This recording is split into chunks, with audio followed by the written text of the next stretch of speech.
Welcome to Dark Narratives. I'm Isabella. And I'm Alexandria.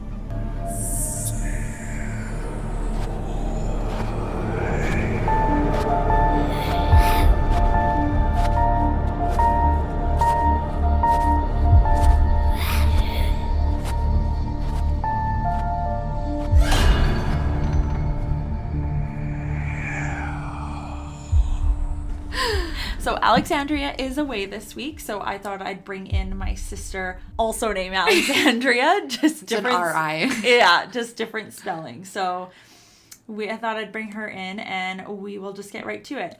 Okay, so today we're going to talk about Lars Mittank. Now, I don't know if anybody have you heard of him? No, I haven't. Okay, well, apparently he's one of the most famous people on the internet to go missing. But I hadn't heard about him. I haven't either. Before. I don't know, maybe in different parts it's more popular, but I'm really excited to tell you about him today because it is a baffling mystery. Mm-hmm. Lars Mittank was born on February 9th, 1986 from Berlin, Germany. So real far away. He was pretty successful by the time 2014 rolled around. He had a girlfriend at the time. He also worked, I believe, as an engineer or something at a power plant. Mm-hmm. So he was like, he had a good stable job. He was like really active, loved to do sports and stuff. So he kind of kept his head in that. Yeah, he kind of seemed to have things going for him. So yes, Lars was known to be very close with his family. They were always talking.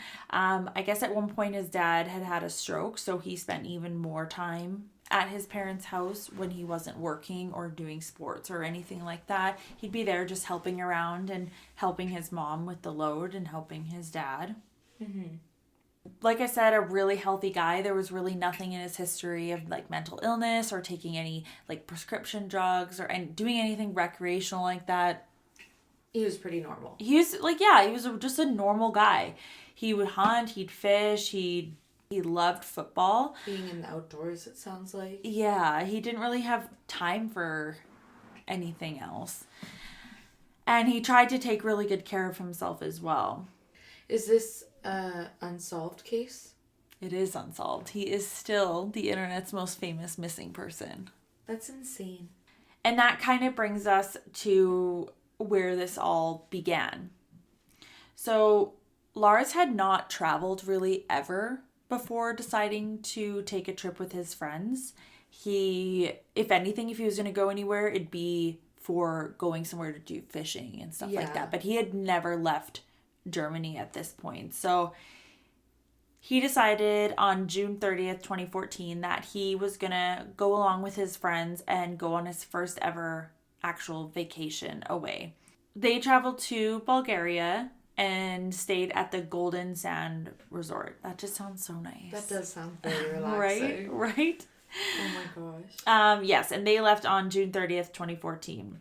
He went on this vacation with 5 of his friends. And for the most part, it was like any other vacation. They enjoyed being away from every day on a resort. They swam, ate, obviously had some drinks. They went out to some bars. And they had a lot of fun. Just a good time. And to his friends, Lars was really normal. People have, like, his friends have mentioned the only thing they could really pick out is that he ate a lot of soups and salads while he was there. Oh, but wow. Again, like, not all the food is going to agree with you, especially on vacation. So maybe, who knows, maybe that was just what was working for him. But he didn't tell anybody. Yeah. But then also I saw reports that he was a vegetarian. Oh, so then that also checks out. Yeah. So, I don't know. Some people look at that a little bit more. I don't know what to think. But yeah, his friend said he was really normal. A lot of the times, Lars would end up playing football on the beach with some other guys. And for when I say football, I mean soccer in this case. Yeah. He is just really enjoying himself. Yeah, and his mom, Sandra, later recalled that it was a little bit of a surprise to her when she found out that he was going on this particular vacation. Mm-hmm. Just because, again, if he was going to go somewhere, it would be more it'd be more designed to be on the active side. Like an I guess outdoorsy vacation. fishing. Yeah. Exactly. Like sport fishing or whatever. But nonetheless, Lars went, and I said he was having a great time, and anybody that he interacted with mentioned that he seemed like a nice guy, like just a nice, normal, polite guy. Yeah. So everything was great, and then the last night comes. They were set to leave from vacation on July 7th, 2014. The night before the trip is set to end and they're all to go home, they decided that they were going to go to, the bar's called Mystery of Golden Sands Bar. Oh, that sounds Again, cool. how nice does that sound? That sounds so fun. And it was about a kilometer away from the resort. So they decided they were going to go out that night and go watch some football. The 2014 World Cup was actually on, and like that's a big deal. Yeah. So they went there to watch football. I guess Lars wore his jersey when he went. It says that Lars wore SV Werder Bremen. I'm not sure. I'm not familiar with football at all, so I could be wrong. But they also came across some other people that were in the bar, and they were fans of the opposite team at the time. So things got a little bit heated at 100%. at some point in the evening. I As mean, most does with sports teams. it's exactly what I thought. And they're having drinks, they're out with their guys. Yeah. Things I think are bound to get... It could be like the smallest comment about someone else's team. Oh, yeah. They take it very... Like, there's some people who take it very seriously. 100%. And that's kind of what started happening in this bar. Whether it was heightened by having drinks or whatever, it got to that point. Lars and his friends decided that they were going to leave the bar, and their friends wanted some McDonald's. Being only a kilometer away from the resort, Lars didn't want to go into McDonald's, so he didn't. And his friends went in and they did their thing. I mean, Lars is a 28-year-old man. He can find his way back. Yeah, he's not going to sit and wait out the McDonald's. He can find his own way home. He'll be fine. Friends go about their business, and Lars heads back to the resort. When his friends get back to the resort, Lars isn't there. But again, it's late. He's a grown man. Not really... He got caught up.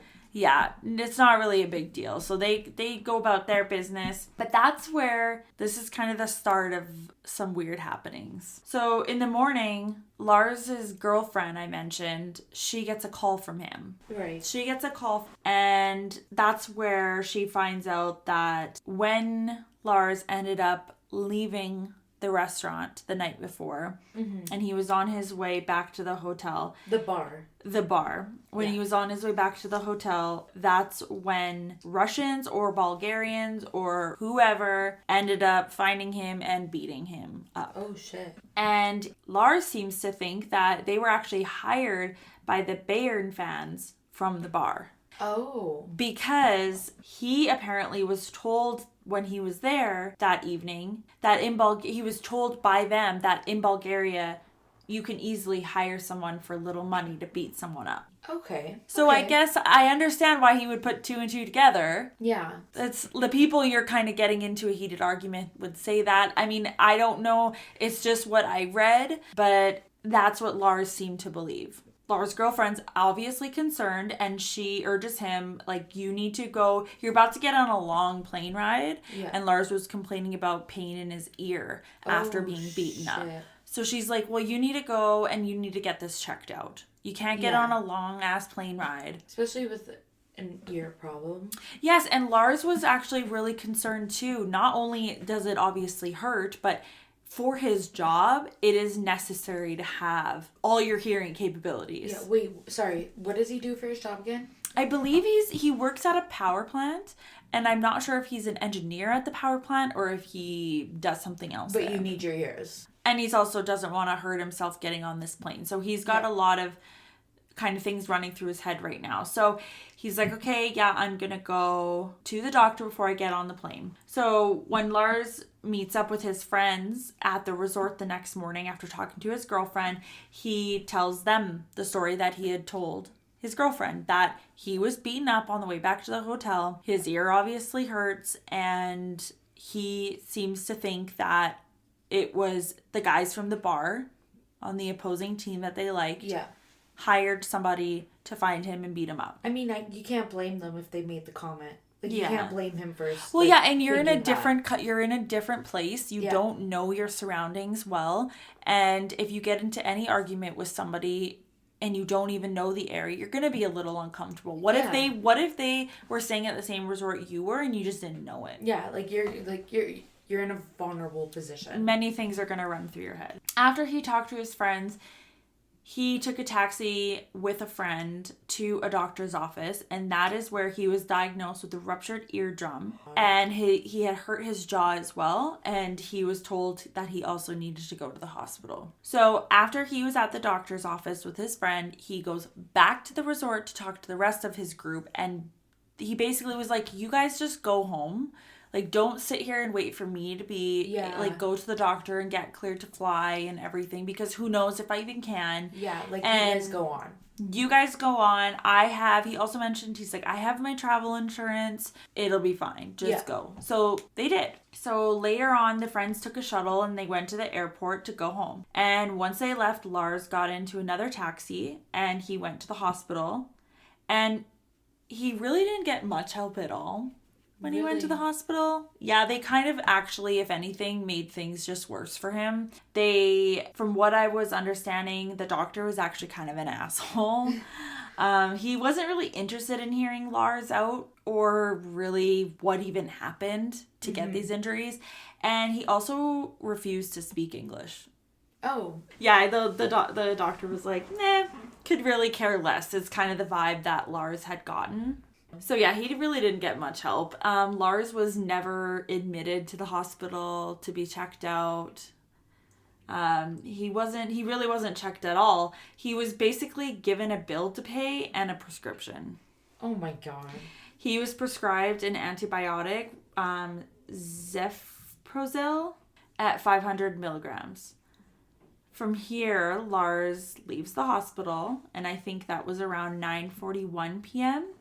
I believe, I could be a little bit wrong on my times just because some of the information I got had to be translated. And he takes a taxi to the pharmacy. I guess he ended up having to go to a second pharmacy though because of the way that the medication was distributed at the first one. And with the amount that they had, it wouldn't fill his prescription, I guess. So he went to another pharmacy where they say, after getting the prescription, he asks the taxi to bring him to the hotel, and the taxi brings him to Hotel Color. I guess the taxi gets a commission. Yeah. Bringing people, and also it's like high tide basically right now. Like, it's vacation time right now. Not everything. There's not a lot of availability. Exactly. Yeah. When Lars gets to the hotel, he's very concerned. He's almost like paranoid, to be honest, when he gets there. Like that he's being followed? I don't know exactly, but he does call his mom when he gets there, and he's like whispering almost on the phone, and he's like basically telling his mom that the hotel wrote all his credit card information down and that he really needs her to block the card because they have it, and he just doesn't trust them. Yeah. And he was really concerned about that. And I guess like his mom tried to do that, but the bank wasn't really having it. There's no, like, she probably didn't have that pre-authorization. That's kind of what I'm thinking. But Lars also told her that the hotel was just a really strange place. And he felt that people were listening in to his conversation. Like, he's just like all around sounds paranoid. Yeah, he sounds like he's... like something's really freaking him out here. He also mentioned he also had some concerns about the medication that he was prescribed, and he just didn't have a good feeling about the medication. Yeah. And you know what? I don't blame him, because the interaction that he had at the hospital, I'd be like, did you just prescribe me anything just to get me out of here? He probably didn't trust it because he wasn't fully informed about it. Well, yeah. Which is fair. Well, yeah, also that, and also the doctor didn't even want to hear what actually happened to him. Yeah. So how is the doctor supposed to prescribe something to you that is actually going to help you? Yeah. Especially if the doctor's not told the full story. Like, that makes it Yeah. sketchy. And It's to shady. that, yes, and to that point, I guess something had come out. The Foreign Office there had published something basically saying that doctors have given expensive misdiagnosis and Oh, wow. yes, and offered like unnecessary treatments. Oh, wow. And that if you don't pay, there's certain cases where they'll like try to prevent you from leaving. Like, Oh you my have to pay or you God. can't go home. They'll like take your passports and your ID and everything, so you can't Are go. you serious? Yeah.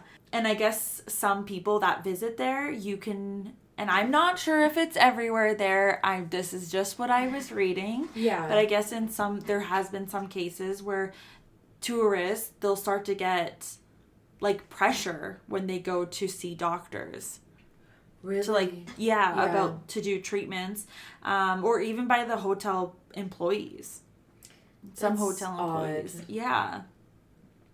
So, like I said, I can understand. If I went somewhere that I wasn't familiar with and I went to the doctor and I wasn't being heard and then I was just given an antibiotic. Oh, I'd be like, so sketched out. I'd be like, but why are you giving this to me? I would almost just be like, I don't care. I'm going to go home and I'll deal with everything at home. Yeah. Yeah. I'd be so sketched out. I would not be able to sleep comfortably. I would not be able to... I guess it was reported that Lars would like pace the hall of the hotel, and he was only there for one night, but he would like pace the hallways. He'd be looking out the windows. He'd go in the elevator, like just completely restless. It sounds like he like could have been like on something, but like you said, he's straight edge. Yeah, he's not known to do any of that, and he's by himself, and he was Yeah. just injured. Why is if he was supposed to go home? Yeah. And he's there by himself. He's not even at the nice resort that he was saying. He's in a shitty hotel. Yeah. That's not the time to all of a sudden start experimenting with drugs. Yeah, no. Or going to get drunk by yourself. You're like, fuck, this sucks. I want to go home. My fucking ear hurts. Yeah. And I'm not getting any help. Yeah. So it does sound like that, but also that just doesn't make any sense to me anyways. No, it doesn't to me either. Like, I'd be like, I need to sleep on the sheets and like wait for morning to come so I can get the fuck out of here. Yeah. Like, when your vacation's done, you want to just get home. You don't want to dick around. And you don't want to do it alone. Yeah, no, that's fair.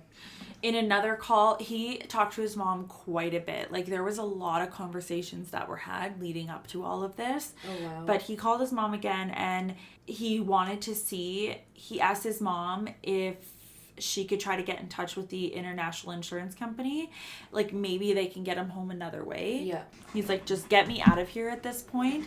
And she did call the insurance company, and she opened up a file with them, and she called her son back. She was really concerned about him. He was obviously scared and something was going on. So she was just trying to think of any way to get him out of there. So she decided to book him an Airbus home. If he couldn't fly, he could at least still leave. Yeah. Like, he was looking, can you call the insurance company? Is there any other way to get out of here? Yeah. So she's like, I'm just going to get him an Airbus. At least I'm going to pay for it, get the Airbus, and if he needs it, great. But if he can't fly home, at least he can leave. Yeah.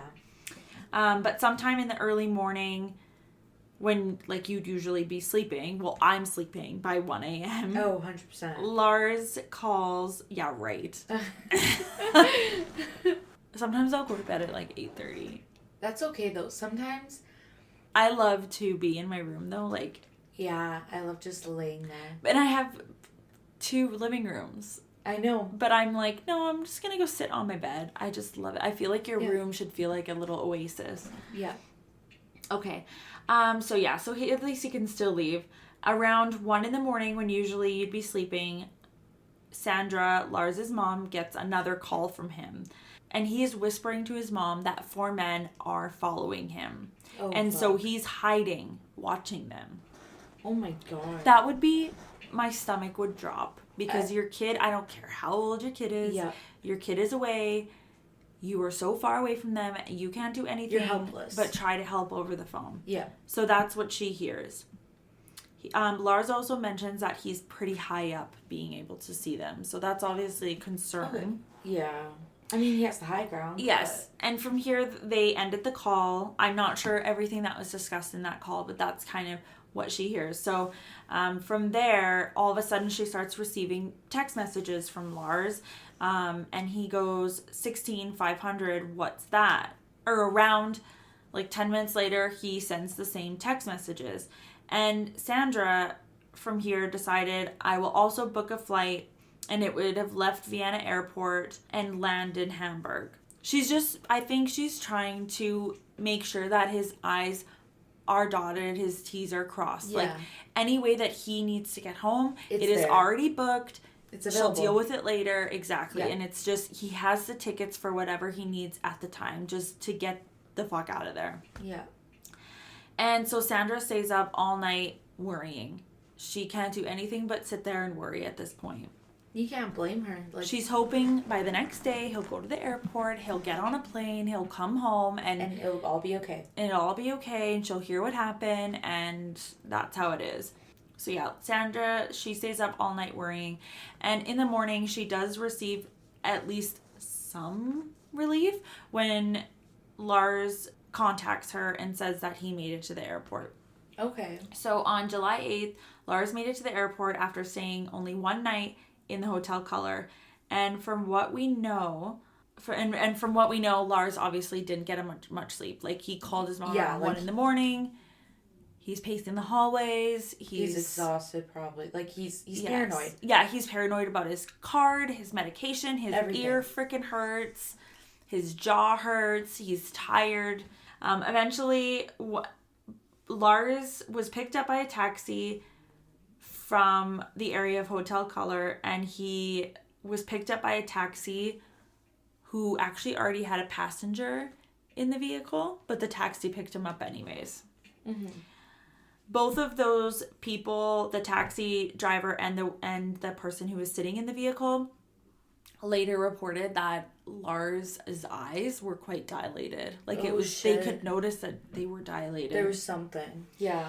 So again, though, he has been probably up all night, all day the day before, and he's it's like his eyes are dilated, but he's also not in the best state right now. Right. I mean, to me anyways. Once Lars got to the airport, his phone was dying, so he texted his mom that he needed some money and to send it through Western Union, but neither one of them had used it before. But I guess he had talked to somebody like previously about Western Union, so it just came in handy now. Isn't that a bank branch though? Yeah. So like, if they never used it, then how would they already? Well, that's what this guy was telling him about on how to use it. I really don't know anything about it, but it was just a conversation that he had, and he's like, this is the best way to do it, because remember, he was worried about his credit cards. Yeah. So he had cash, but he was just like, I need you to send me some more. He was just worried.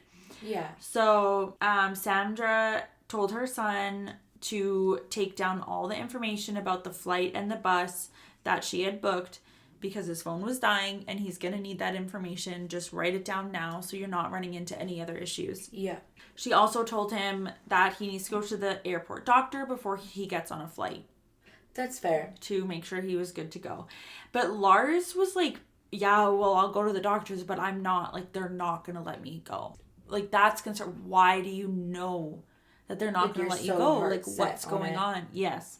He also said that he was just, like, dirty. Like, he was just dirty because he'd been out at this hotel. And so she's like, well, go freshen up, and then I'll send you the money transfer, and you can go see the doctor. Yeah. So a little while later, Sandra calls him back just to check in, and she can hear water running, but she's like, can't talk to him. Like, there's splashing noises. Yeah. So she's like, at first, like, what the heck? But again, he was going to go and freshen up in the bathroom. Yeah. So, but after that phone call, she never hears from Lars ever again.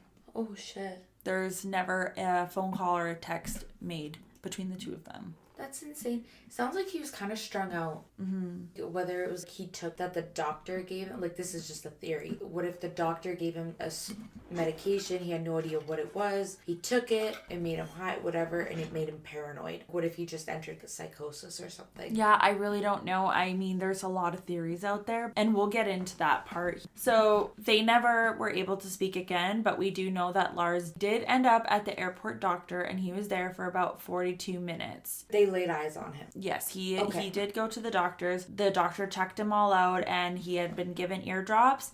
His temperature was checked, and he was cleared to fly. At that point, he signed a waiver. The doctor mentioned that Lars was nervous and erratic, but from what I understand, he did end up clearing Lars to fly. Okay. Because his injury was not going to affect him on a flight. Everything was fine. So I'm just... He should have gotten on the flight. Yes, the next bit here is I just don't understand what happened from here. All he had to do was get on that flight and go home. But when randomly another man entered the room, and I've had different reports. It was either a construction worker or another person who works in the airport. I really don't know, because unfortunately the doctor here has 3 different accounts of who may have walked into the room at that time. Oh, God. And I don't really understand that. So he said the person who came in the consulting room was an airport employee who was getting details about flying somewhere. Immediately, that's weird. What the fuck?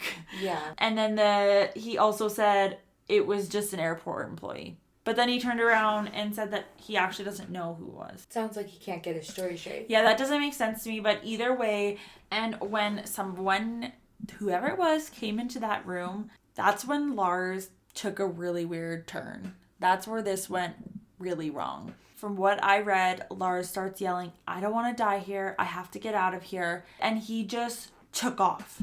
He kept running. He didn't have any of his belongings on him. He left behind his phone, luggage, passport, everything. He left it behind and he took off, got outside. He and that was jumped the a video fence. You showed me? Yes, he jumped a fence. fence. Oh my God. He took off into the direction of the forest and never to be seen again. That's insane. I wonder if he experienced like a mental illness episode, whether it was that he didn't know he had before. Yeah, like I don't know, like maybe something triggered it. Maybe he got, I don't want to say amnesia, but something neurological damage that altered that his reality. There's a lot of theories, and I don't really think that you can rule that out, in my opinion.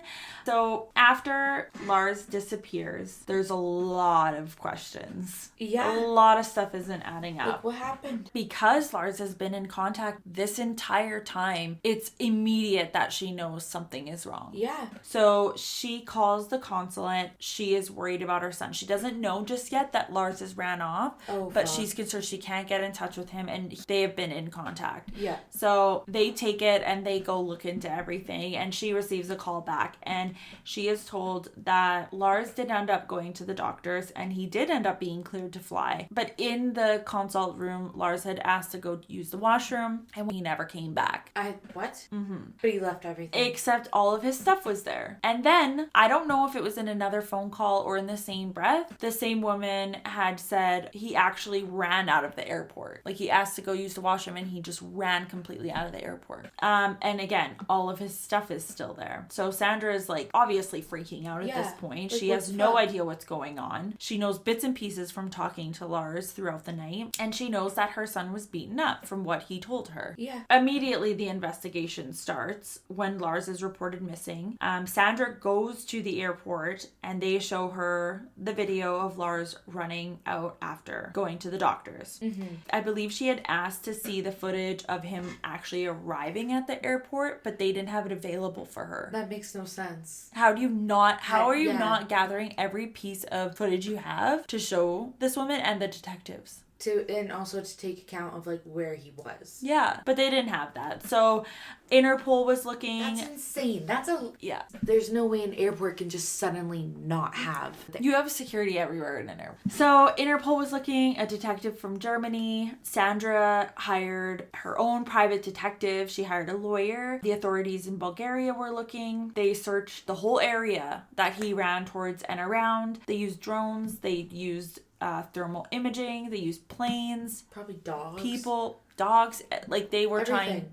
and they could not find him. Now, some people have immediately mentioned or like the medication. Yeah, that was my thought. He picked up a prescription for medication. And he didn't even really understand it. And nobody wanted to help him with it. Yeah. So could that have been a side effect? Now, this has been confusing for me, and anybody's can tell me what they found, but in some places I found that the doctor from the airport said he didn't even fill the prescription. Oh. So it couldn't have been that. But also, I don't know if I trust that doctor. Like I mentioned, Sandra had hired that private detective and the lawyer. Yeah. So while Sandra's at the airport and they said, well, we didn't have that footage available, they're giving her his belongings. And they also give her an inventory list of what Lars had left. And on this inventory list mentions the medication that he was prescribed. And it's noted as saying there's one pack with 10 in it, and then there's another pack with 7 in it. Oh, okay. So it kind of seems like he would have taken that medication then, but he had some concerns about it. Yeah. And Sandra was kind of like, what the heck? Because when she was going through his belongings, it was like very tidy and clean, but the medication was missing. Yeah. That was put on this list. Yeah. And so she goes back to the airport and she questions them about it with her lawyer there, and they just give her a new list without the medication being listed. Are you fucking serious? It's not like they just listed medication, prescription. They were like prescription, medication, 10, 7. Yeah. Like, and now all of a sudden detailed. you're saying it's not even there. So where is this prescription medication? She's very concerned about that, and I guess the conversation in the room started to get a little tense. And to make like matters worse down the line, her lawyer started acting a little bit shady from what I understand. Really? And she ended up having to fire him. He wanted to like give up finding him. So there's a lot of things that are just so confusing in here. Yeah, so that's why I say I immediately go to the medication like, was it a side effect? But did he actually take it? Did he take it? And then that's why he was like, I have some concerns about this medication. Like he even told the doctor at the airport that he had concerns about it. Or if he didn't take the medication, because in one report I saw he didn't fill the medication. Yeah. But then in the list from the airport, they listed the medication and then backtracked and said it wasn't there. So which is it? Did he fill it and then not take it? Because I've filled I've filled medication before and then decided not to take it. I have done that too. Yeah. But it just baffles me the whole that this many were in here and they were sold in packs of 10. And there was 7 in one of them. Where did those? It's very confusing, so I don't really know what's the truth and what's not, or the truth is buried somewhere in there. I mean, I feel horrible for Sandra that she has to go through this because there really isn't a lot of answers, and every time she moves forward there's more questions. I also wonder too, like, because 3 pills to be missing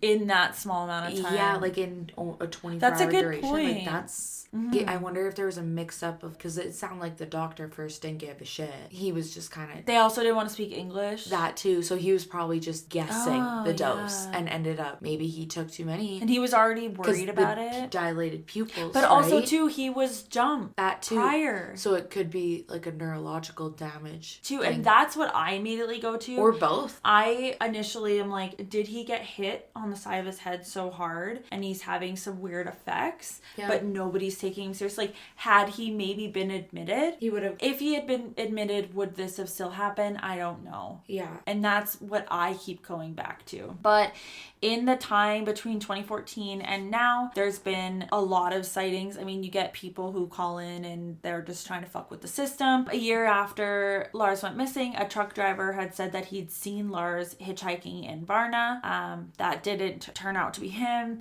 People have said that they've seen him in other countries. 2019, another truck driver who didn't know about the case really, he had picked up a hitchhiker from Dresden, and later on he had seen like Lars's report and he was like, oh wait, fuck. It kind of looks like him. Yeah. But just older. But that didn't really go anywhere. This was 2014 and he said that was 2019. Yeah, but he was missing it from 2014. So yeah, there's been a lot of reports like within this of in 2016 someone thought that a homeless guy looked like Lars, like disheveled and everything, and they were like, maybe it's him, but turns out he was from Canada. So it wasn't him. Yeah, my thoughts is I immediately just keep going back to fight, and I tried to find Bulgarian reports on this fight. Like if I tried to see if he'd reported to police or anything, but I really could not find anything about that.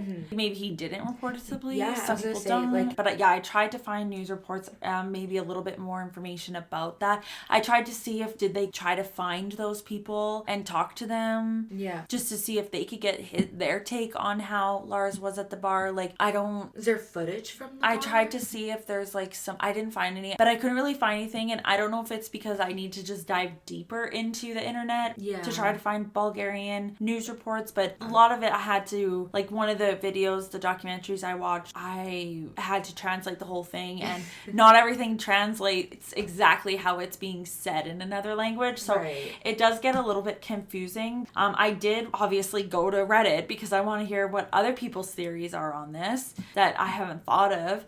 One of them is, you know, Lars could have lost his memory. Yeah, that's what I was saying, like, with amnesia. Like, yeah, makes me go back to, like, what if he had been admitted? Yeah, completely altered. I just wish that they could have done more tests on him because he listened. got hit in the side of the head. So what I said, that he had a traumatic brain injury from the fight that caused paranoia, and that made him start acting like that. Some people said, oh, maybe it's schizophrenia that came on. I just don't see that. I seen one where people had speculated that he was a drug mule. Oh.